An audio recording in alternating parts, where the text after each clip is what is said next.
digital ID mandatory for the right to work. They've only gone and done it. The UK are introducing digital ID, mandatory. You will be forced at all times to carry digital ID. Have you got your identity card? It will ultimately be connected to your medical records, your ability to purchase, and of course your ability to vote and move freely. Why? What's next? Insert in the right hand. Keir Starmer is the Revelations Prime Minister of the UK, actually bringing into policy the predictions of Scripture. Is this it? Which horseman are you, Keir? Let's get into Britain, ID nation, fallen Orwellian state. I want to see your identity card! Let's firstly start with his confirmation of that policy. And that is why today I am announcing this government will make a new free of charge digital ID mandatory for the right to work by the end of this Parliament. Let me spell that out. You will not be able to work in the United Kingdom if you do not have digital ID. It's as simple as that. Because decent, pragmatic, fair-minded people, they want us to tackle the issues that they see around them. And of course, the truth is, we won't solve our problems if we don't also take on the root causes, looking upstream.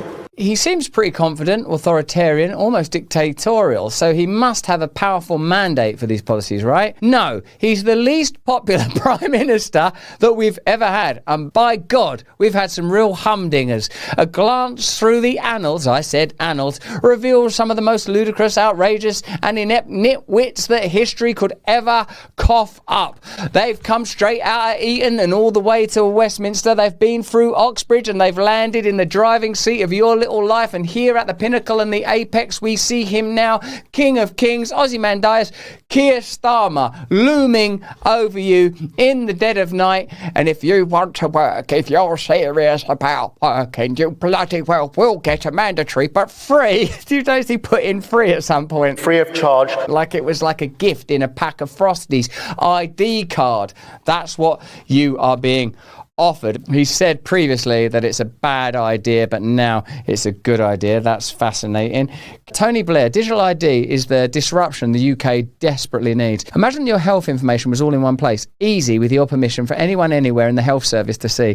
That your passport, driving licence, anything you need to prove your identity in one simple digital wallet unique to you. You could purchase and pay for any goods or services using your digital ID. Can you imagine, with the ineptitude of this government, the kind of cybercrime that you'll be exposed to? Even if their intentions were good, they don't have the authority and acumen to handle that level of power. But you already know about the Five Eyes countries, right? Because Edward Snowden told you all about it. They share data on one another. They get around domestic laws on spying by sharing data on Australian citizens with the New Zealand government or the UK government with American citizens. You do not give this amount of power to people unless you trust them. And let me know in the comments and chat, do you trust Keir Starmer? Do you think he has your best intentions at heart? Even the legacy media are cynical about this. This is from The Telegraph, a British newspaper. Keir Starmer has reached the stage that signifies the final stuttering demise of every drained, divided and directionless government. Rocked by scandal, unable to constrain the rise in debt,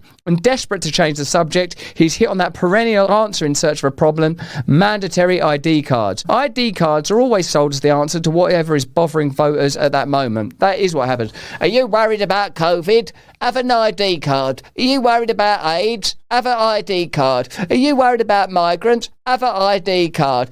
Are you worried that you've been found out with Ukrainian rent boys?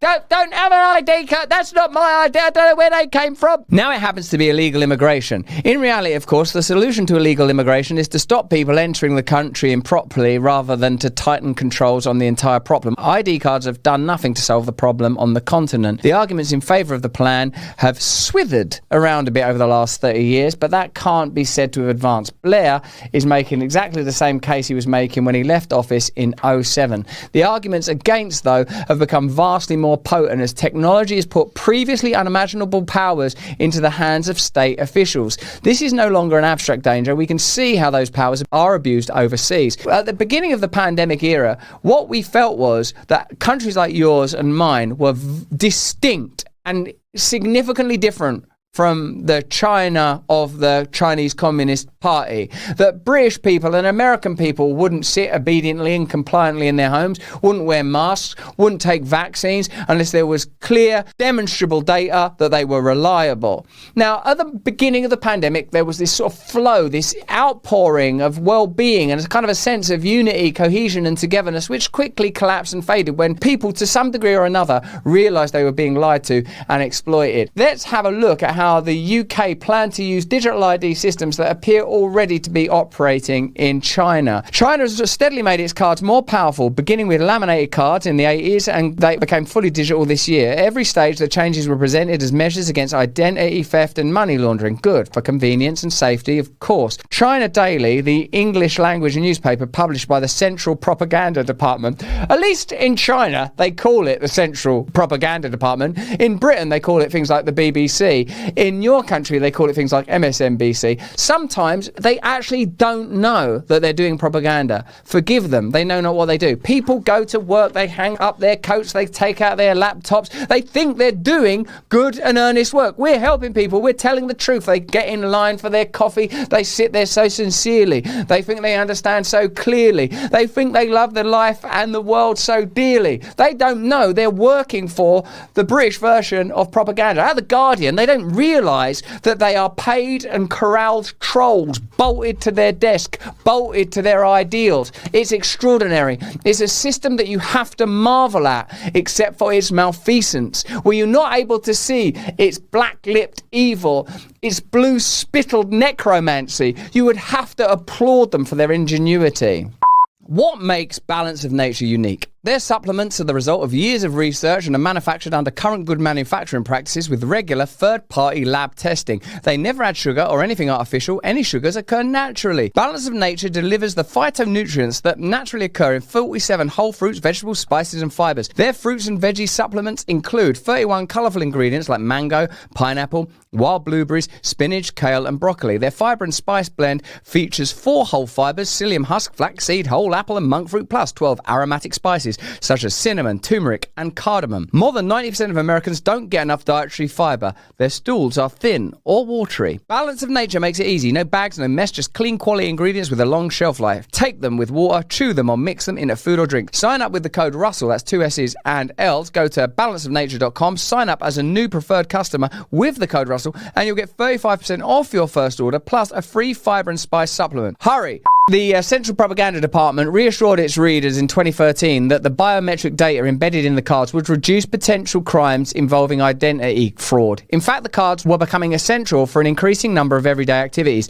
You now need them to catch a train, apply a job, buy a SIM card, open a bank account or rent a flat. Do you see now that using the mural of recent events, specifically in this instance, the way that the trucker protests in Canada, that bastion of liberalism was handled, where they were condemned as Nazis. If they're Nazis, you can do what you want, right? They had their bank accounts frozen. Even people that donated to the truckers' cause had their bank accounts frozen. Ingredients are available now. You can see. You don't really have an excuse anymore for compliance and obedience. You can see plainly what's happening with a subject like digital ID cards in the UK. You have the reference point of China. You have the reference point of Canada. So China you might look at as, Oriental, to use the phrase that would have once been used. It's a different place. It's a different world. But Canada is fundamentally Anglophonic, Western, liberal democracy, and they had no problem there with authoritarianism. They just dress it up nicer. They make it boring. They make it acceptable. They sugar the pill. It's not even sugar, it's saccharin. It's not even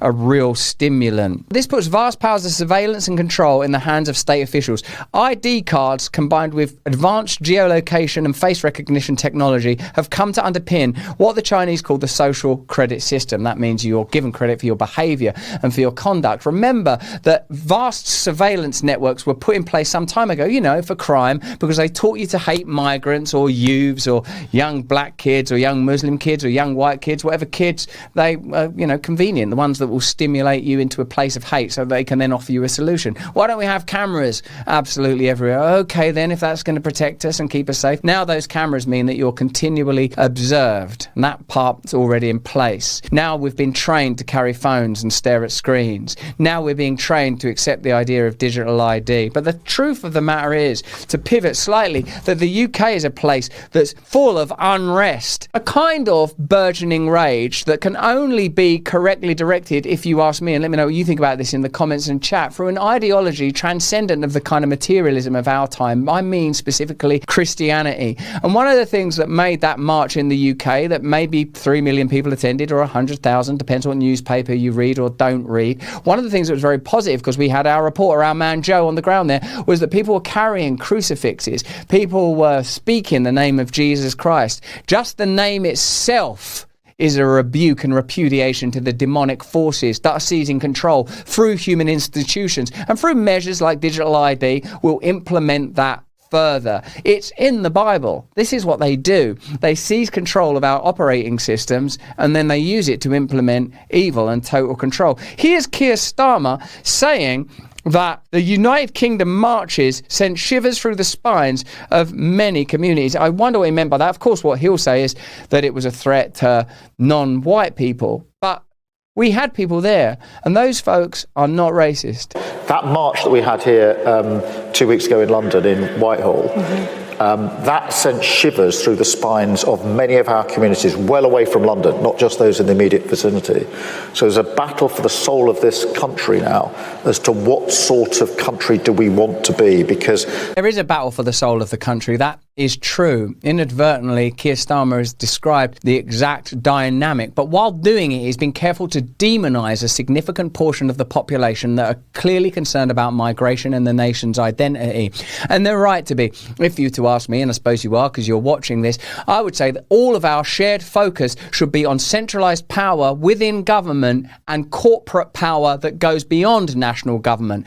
Globalism is the real threat. There's no question that part of globalism is mass migration, and one would say unmediated and not correctly checked or regulated migration. That's clear that that's causing problems in communities, notably obviously Epping and a variety of others. But this is what I strongly believe, and what I urge to you is that we must find ways of living lovingly with one another when it comes to our actual geographical locations, our streets, our towns and our communities. Because if we can't do that, they can manage us, they can arrest us, they can control us. Who are the institutions that benefit from migration? Yes, you could argue that the migrants themselves might benefit from economic opportunity. In extreme and plausible and real and authentic cases, they benefit by being granted refuge from whatever dangers and dread they fled.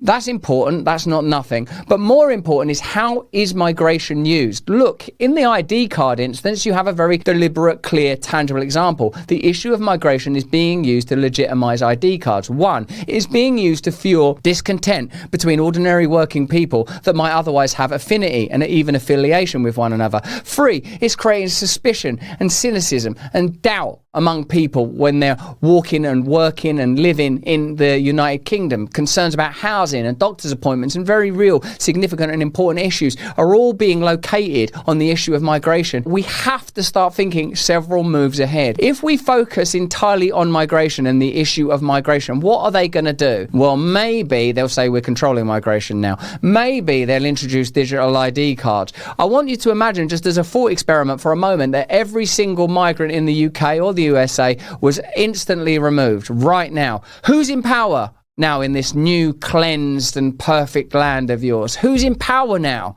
Is it the same government? Is it the same institutions? Is it the same media? It is, isn't it? And how are they going to continue to deploy and exercise that vast and terrible power over your lives?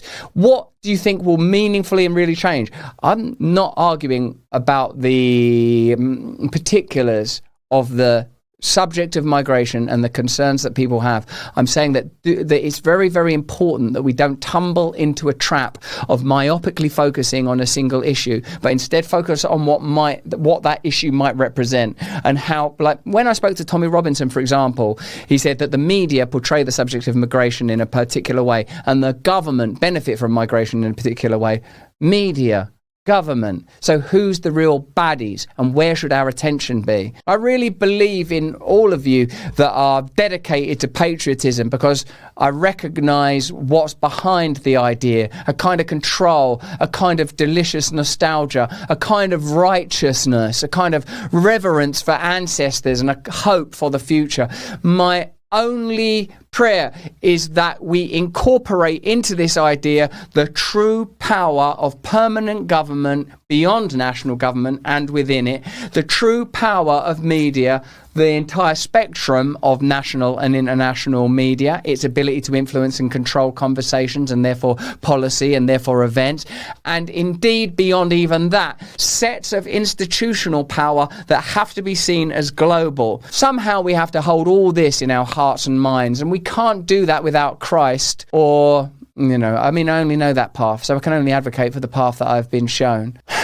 The absolute love available through Christ. That's the only path. That's just what I think, though. Let me know what you think in the comments and chat. Thanks for watching the video. Have a look at this one over here, or join us Monday, Tuesday, Wednesday, Thursday on Rumble.